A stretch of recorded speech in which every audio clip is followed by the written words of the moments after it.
ఒక చిన్న గ్రామంలో ఓ పంది ఉండేది. పేరు బొమ్ము.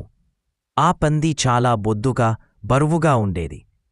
కాని ఆ పంది తింటే తినేది, పడుకుంటే పడుకునేది. పని చేసేది కాదు. అందుకే అందరూ దాన్ని సొమ్మసేలైన బొమ్ము అని పిలిచేవారు. వాన పడ్డా, ఎండగాని, పగటివేడి అయినా బొమ్ము ఎప్పుడూ ఒక మట్టికుండ గుంటలో చల్లగా పడుకున్నది. మిగతా జంతువులు అన్నీ ఉదయాన్నే లేచి పొలాల్లోకి వెళ్ళేవి, విత్తనాలు నాటేవి, చెట్లు నీరెయ్యేవి. కాని బొమ్ముకు అలాంటి పనులు నచ్చేవి కాదు. ఒకరోజు పొలాల్లోకి ఓ కొత్త జంతువు వచ్చింది. అది చిన్నపాటి పిల్ల. పేరు గంగ. గంగ చాలా చురుకుగా ఉండేది. ఉదయం లేచి పొలం చుట్టూ పచ్చిక కోసేది, నీళ్లు తీసుకొని ఇతర జంతువులకి సహాయం చేసేది. అందుకే అన్ని జంతువులకు గంగ అంటే చాలా ఇష్టం. ఒకరోజు గంగ బొమ్మును దగ్గరికి వచ్చి అడిగింది. బొమ్ము, నువ్వు ఇంకొద్దిగా నడితే బాగుండది. పొలాల్లో కొంత పని చేస్తే నీకు ఆరోగ్యం బాగుంటుంది. అందరూ నీ గురించి గౌరవంగా మాట్లాడుతారు. బొమ్ము గబుగబా, నాకేం అవసరం గంగో, నాకింకా నిద్రగా ఉంది. పని చేసి ప్రయోజనం ఏంటి? భూమి మీద జన్మించామంటే తిండి తింటూ సుఖంగా ఉండాలి కదా. గంగా బాధపడి అక్కడి నుండి వెళ్ళిపో.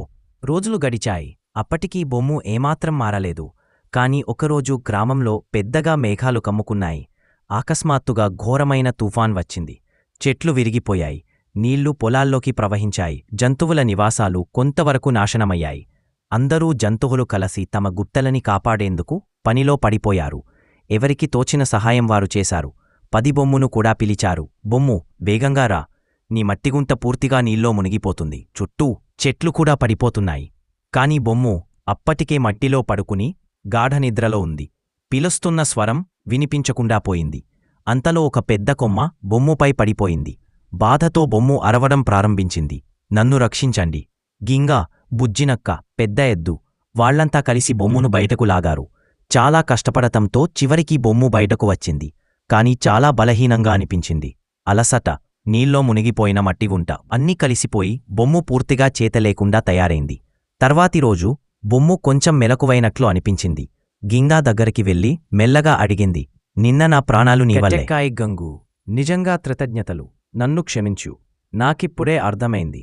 ఇలా కేవలం తిన్నా, నిద్రపోయినా జీవితం మంచి జీవితం కాదు. నేను మారాలి. మారడానికే జీవితంలో నిజమైన ధైర్యం కావాలి బొమ్ము.